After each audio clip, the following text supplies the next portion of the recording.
Good day everyone. So, para mag-proceed kita. So, ang first na nga i-cover up is ang database and table. So, may database na kita. Ready na. So, ang gamiton ta is ang database nga from previous sessions. And also for the table. So, why pa kita table? Bali, ang table nga ni is hindi siya currently related sa hindi pa siya related sa iban nga tables. File upload. So, ID ang una. File ID.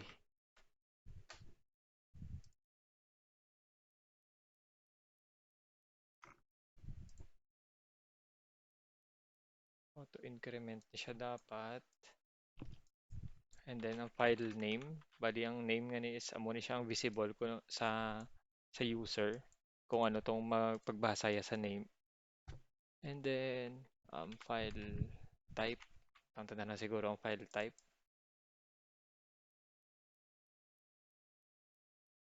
Varchar lang ni siya.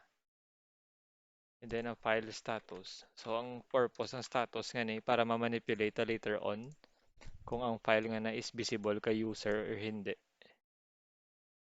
So after setup, save 55. So may ano na kita, ready na ton database.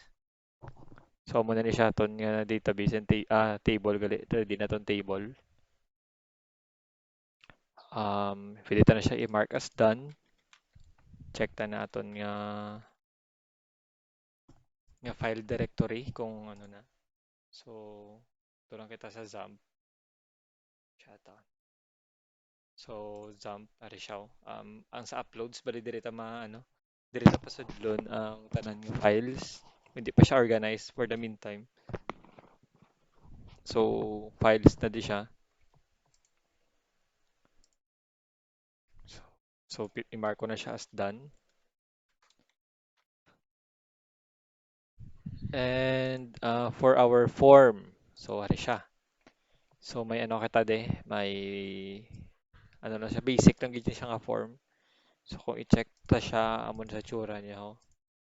But medyo ano pa siya, hindi pa siya muna agid ka tawag ni ka organize. Kag may kulang pa kita nga field. So, may file name na kita, may file status. Sa status ay pag yun tadi sa backend. So sa file type tadanay. So file type, enter file type. Bali ang scope lang gid ni sang aton nga process for the meantime is ang si user makaka-upload siya sang file tapos siya mismo madikta kay sa aton sa aton nga form para aware ang system ta kung ano nga file ang gina-upload.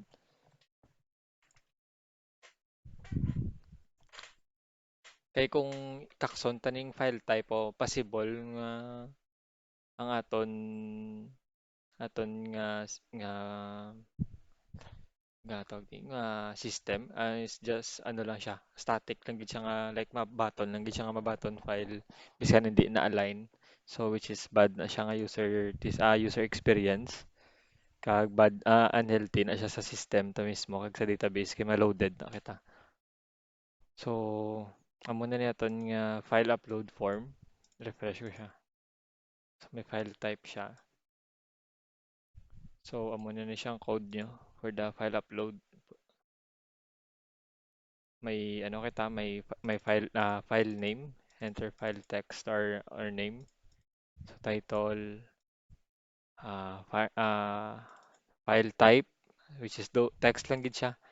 And then ang file nga content. So, bali diri na siya mismo gid sa sa sa entry nga niyo. Nga pagka-click niya anywhere within this pane, makagawa ang file upload ganyan. So, amo na siya. And then, ma-proceed kita sa next video. which is ang process.